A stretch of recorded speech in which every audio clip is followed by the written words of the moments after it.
It begins with the camera rolling. David Raskin, a whip-smart high school senior with an inventor's mind, stands center frame in a cluttered workshop-like room.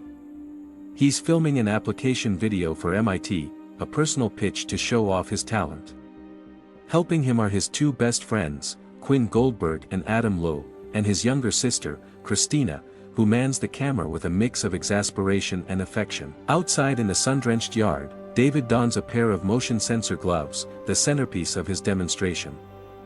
They control a drone, his invention, hovering in the air, obedient to the fluid gestures of his hands. As the drone dips and swoops, David narrates confidently, showing off how the gloves respond to every flick of his fingers. Adam and Quinn cheer him on. It's going well. Too well. Then, the unexpected happens. David's phone, buried in his pocket, rings, just as he moves his hands. The drone spasms, loses signal, and crashes hard onto the pavement. Everyone winces. But he laughs it off. It's a setback, sure, but they've got footage, and it still looks cool. Over the next few days, a recurring image plays out, David checking the mailbox. He does this obsessively, practically pacing as he waits for the letter that could change everything. Finally, on a nondescript day, it arrives. The envelope. The logo. The thick, official paper. He tears it open, and reads. MIT has accepted him. The house erupts into joy. Christina films as David dances, his friends holler, and his mother, Kathy, embraces him proudly. But the celebration is cut short when David logs into the financial aid portal. The aid isn't enough. The number is too high. Kathy quietly admits they may have to sell the house. David's eyes dim. The acceptance, once a dream come true, becomes a bittersweet burden. Determined not to let go of the opportunity, David starts looking for another way. He reasons that somewhere among his late father's old projects might be something useful, some invention, some idea, something he can develop into a scholarship-winning breakthrough. He and Christina climb into the attic, squeezing past dusty boxes and broken furniture. Their father, Ben Raskin, had been a brilliant inventor, working for DARPA before he died in a car crash on David's 7th birthday. Christina finds an old camcorder. Curiosity gets the better of them. She rewinds the tape and hits play. The screen fills with the soft fuzz of home video, David's 7th birthday party. Balloons, cake, a backyard crowded with kids. It's all so familiar, yet distant. Then, something strange. David notices a figure in the background. In a reflection from a mirror near the basement, someone who looks just like him now, appears briefly, reaching for the basement light switch. They pause the tape. Rewind. Zoom in. It's him. Present-day David, caught in a recording from a decade ago. It's impossible, but it's right there on film. Confused and intrigued, David gathers the others. Adam, Quinn, and Christina follow him to the basement. Ben had always kept the place off limits. David flips the same switch he saw in the reflection. A section of the basement floor lifts, a hidden trapdoor. Beneath it lies a metal case labeled with a government stamp and the name, Project Almanac. Inside are blueprints, circuits, notebooks, and a chunky metal device. It's a time travel machine. Or at least the framework of one. The team spends several intense nights working on the machine. They study the blueprints, troubleshoot wiring, and wrestle with technical problems, often arguing and second-guessing their progress. After numerous failures, they understand the power is not enough. There is a party going on just across from them. Now comes a sudden realization. The power cell from the Prius parked at the party could do the trick. They secretly hook up the car to their machine and power it back on. As it so happens, the car belongs to Jessie, David's crush. She barges in on them and demands to know what is going on. However, the machine is already turned on and so they get her to duck. It works, the car disappears. They have managed to send it a few minutes into the past. They begin to look for it and find it embedded in a wall, and the recorder on it had recorded everything from the point it arrived in the past, including the act of sending itself into the past. Their next jump is risky. They decide to go back one day to test the machine on themselves.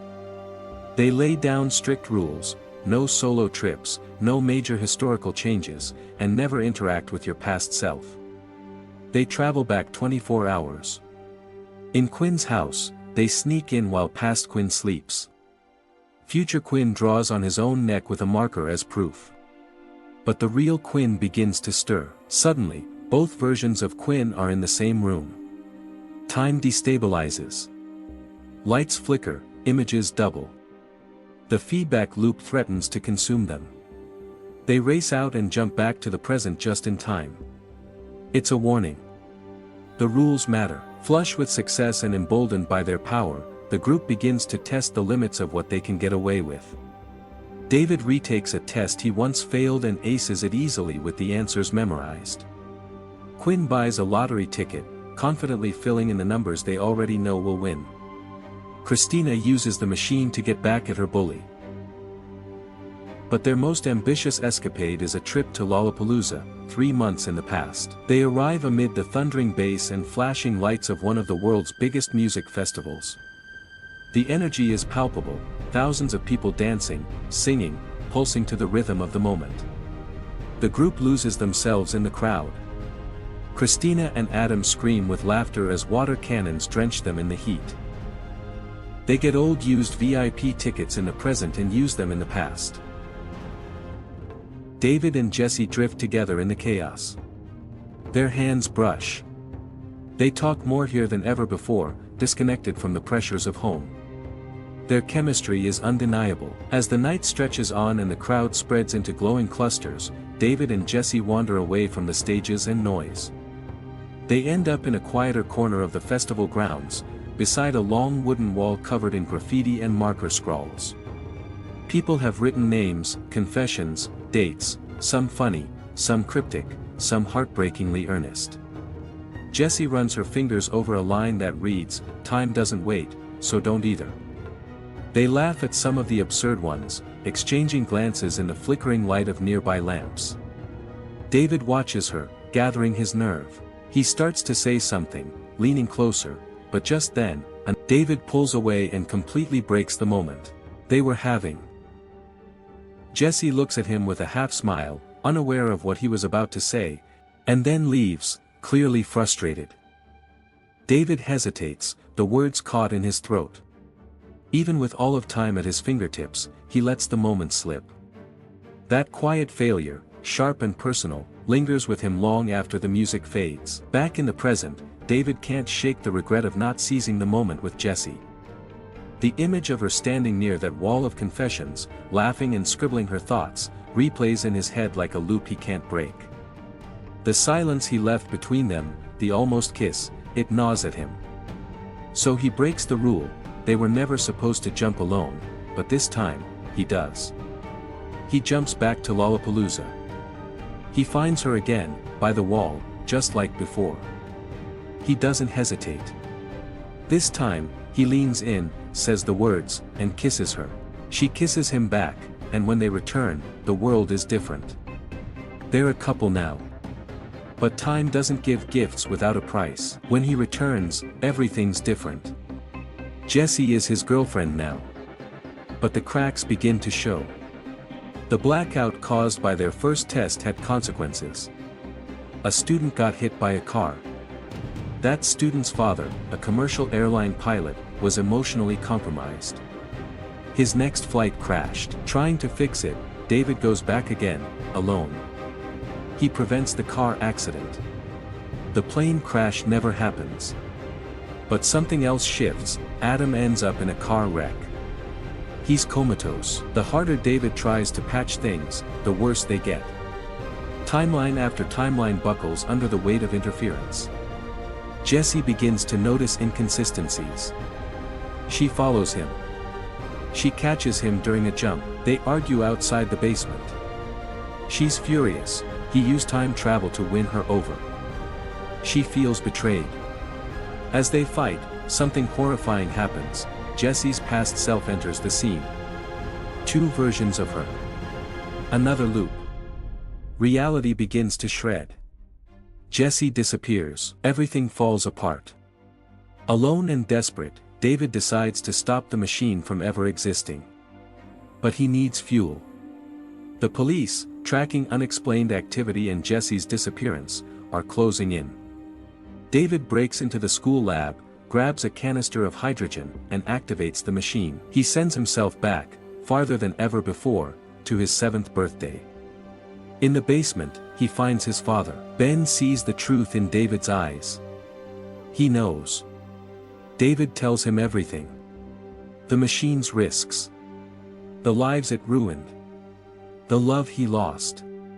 He begs his father to destroy it, erase its very existence. Ben agrees. David begins to fade from the timeline, but before he leaves his camcorder recording, and it stays in the past. Years later, in a new version of the present, David and Christina are once again sorting through their father's belongings. This time, they find not one, but 2 camcorders. They play the second one. The footage shocks them. It shows them, older, different, doing things they have no memory of. Time's echo. At school, David sees Jessie again. This time, he walks straight up to her. There's a glimmer in his eyes, a flicker of memory, a second chance. He tells her they're going to change the world.